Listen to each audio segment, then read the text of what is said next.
Absolute value inequalities, parts 1 and 2 combined. In part 1, we solved inequalities that were less than or equal to. And in part 2, we solved inequalities that were either greater than or equal to. In part 1, when you had inequalities that were less than, say example 1, absolute value of x less than 5, we said to solve this, you want to sandwich the variable in between the negative and positive of this number 5. So on the graph, it would look like this. 0 is somewhere, and 5 is to the right, and negative 5 is to the left. And then when you're writing your solution and representing it in the graph, you shade everything between negative 5 and positive 5. That's because the problem says absolute value of x should be less than 5, meaning you want to find all those numbers whose distance should be less than 5, which means you want to stay within 5 units. So if you go 5 units to the right, you would hit positive 5. 5 units to the left is negative 5. And you want to stay in that interval. And speaking of interval, you would use parentheses for open interval. It's open because we are not including the equality. So that's how we worked in part 1. We solved absolute value less than inequality by sandwiching the variable. Now in part 2, we looked at greater than or equal to. So let's look at an example. So say this time I have absolute value of y greater than or equal to 7. Now in that video, we talked about a method to solve this. We said that if you have greater than inequality, then it's going to have two parts. For first part, you simply drop the absolute value and write down y greater than or equal to 7. And then there is a second part, so you say or. Now for the second part, you make two changes. You flip the inequality, so greater than or equal to now becomes less than or equal to, and then you write negative 7. So you flip the inequality and also put a negative in front of the 7. And on the graph, then it looks something like this. So mark 0, and then to the right mark positive 7, and to the left mark negative 7. And this time it says y greater than or equal to 7. So greater than means you go to the right of 7. And this time the equality is included. It was included here. So I'm going to include the boundary. So this is y greater than or equal to 7. Now y less than or equal to negative 7 would be to the left of negative 7. Now, if you think about the problem that was given to you, absolute value of y greater than or equal to 7, meaning you got to come up with all those numbers whose distance from 0 is greater than or equal to 7. So you want to stay at least 7 units away, which means from 0, it cannot be anything within the 7 units. So you want to stay far away. So 7 or more, or negative 7 or less. And in the interval notation, it would be negative infinity to negative 7, but this time it's closed. So we use brackets and then 7 to infinity. So there are two intervals in our solution. And how do you combine two sets? You use the letter U. You say your solution is the union of these two sets. Now, when we discussed in the separate videos, we avoided some situations. For example, we always had positive numbers, 5 and 7. We did not talk about what would happen if those numbers were negative or 0.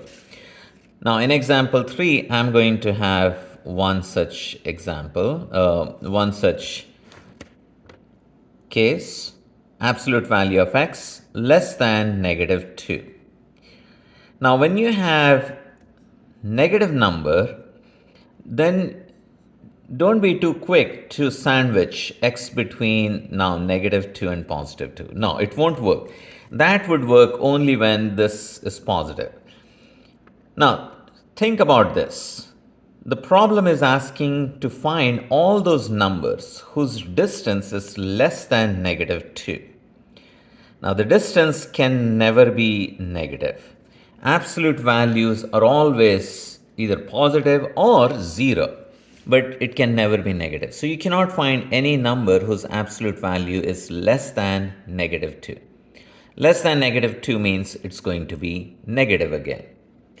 So, since there are no such numbers, we say there's no solution.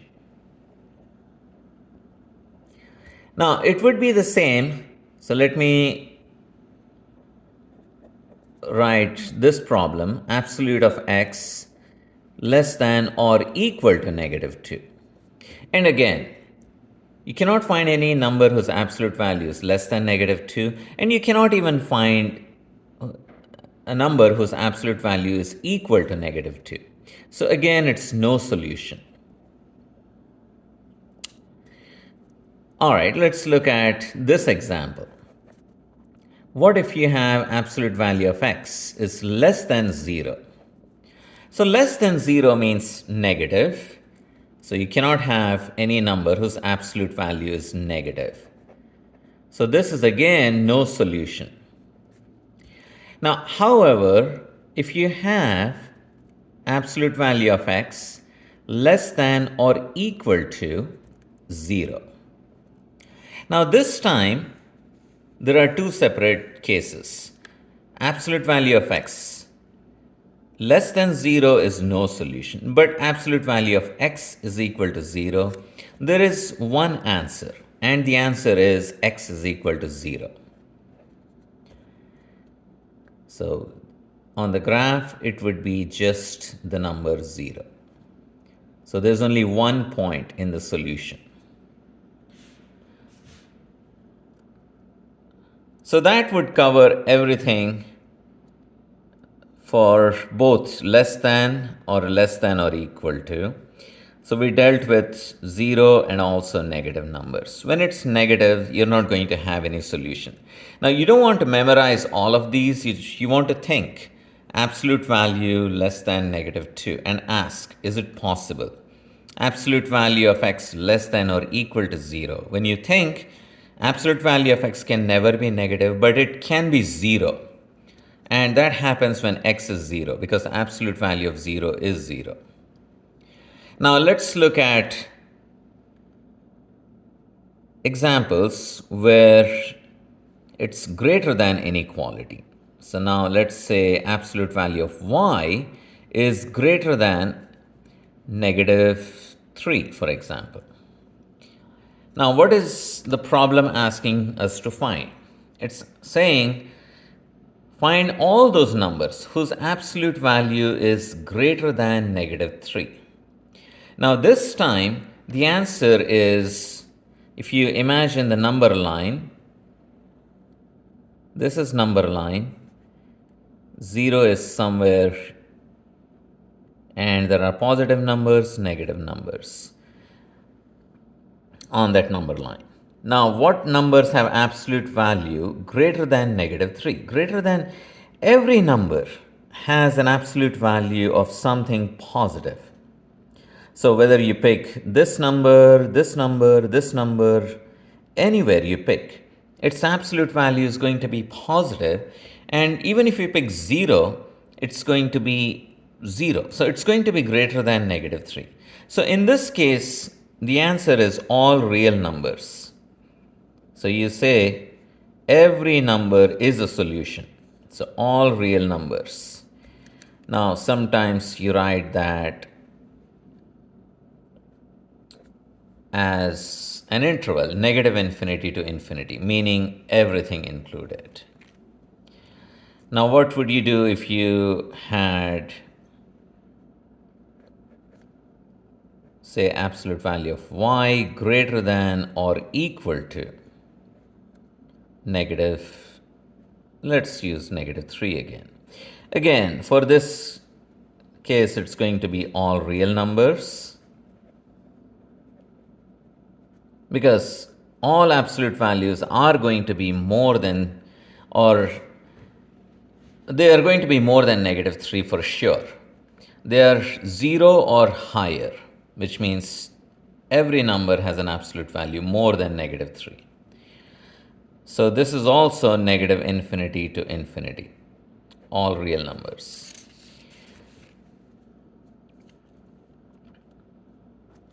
Now, can we have absolute value of x greater than or equal to 0? Well, this time, again, absolute value of every number is either greater than 0 or equal to 0. So the answer here is also all real numbers. And in interval notation, it's going to be negative infinity to infinity. Now, what would we have if it says absolute value of x greater than 0? Now, if it is greater than 0, every positive number is a solution, because positive number's absolute value is positive. And every negative number will also be a solution. However, 0 is not a solution, because if you were to plug x equal to 0, you get absolute value of 0. That is equal to 0. It's not going to be greater than 0.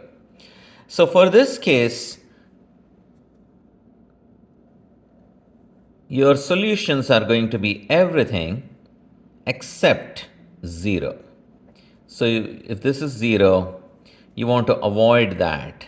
So this is not in your solution, but everything else is a solution.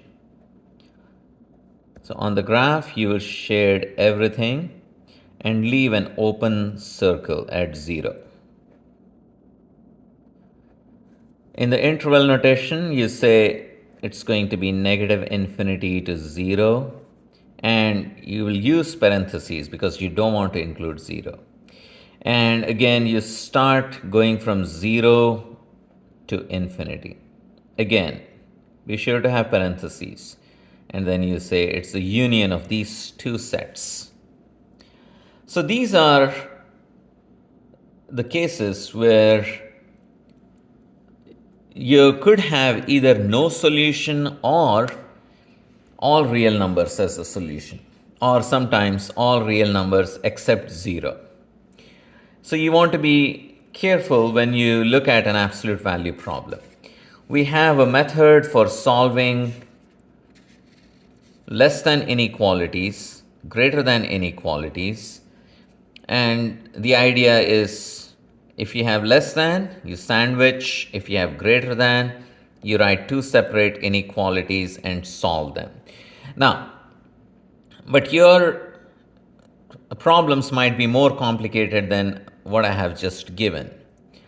However, you know how to simplify, how to go step by step. And let's try one example where it's not just absolute value of the variable, but maybe something else. So let's say absolute value of x minus 1 is less than 0. Now, even then, the answer is no solution because no absolute value is going to be less than 0.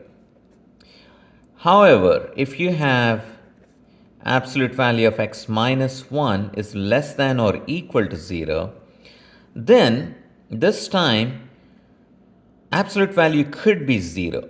So you can say that x minus 1 would have to be 0.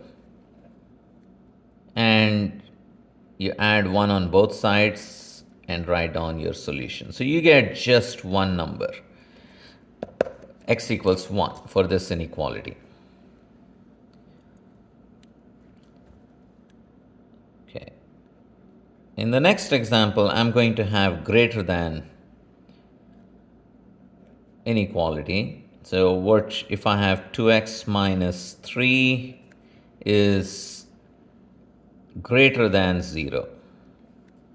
So this time I'm going to include all those numbers whose absolute value, so 2 times that number minus 3 has to be greater than 0. So the only number that won't work is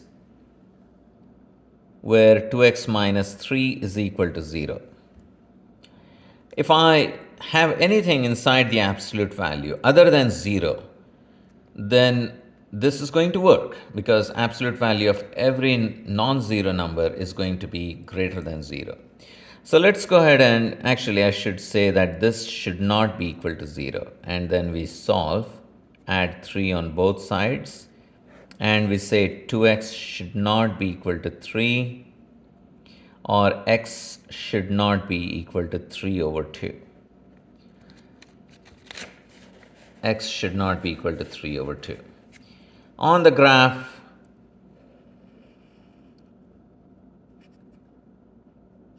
you can mark 0 if you want, but really the only point that I want to mark is 3 over 2. And that's not in the solution. So there would be an open circle at 3 over 2, and everywhere else is going to be, it will be a solution. And in the interval notation, it's going to be negative infinity to 3 over 2, and then 3 over 2 to infinity. And you want to say the solution is a union of these two sets. So that covers all the cases of absolute value inequalities. And here are the practice problems for this video.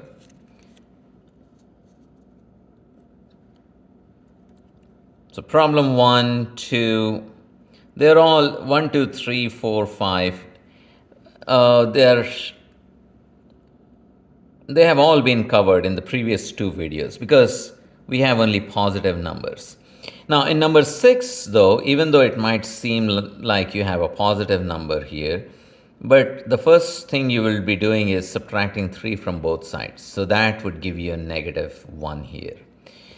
And you want to use the ideas from this video to solve this. Same thing here. You would subtract 5 from both sides and you would be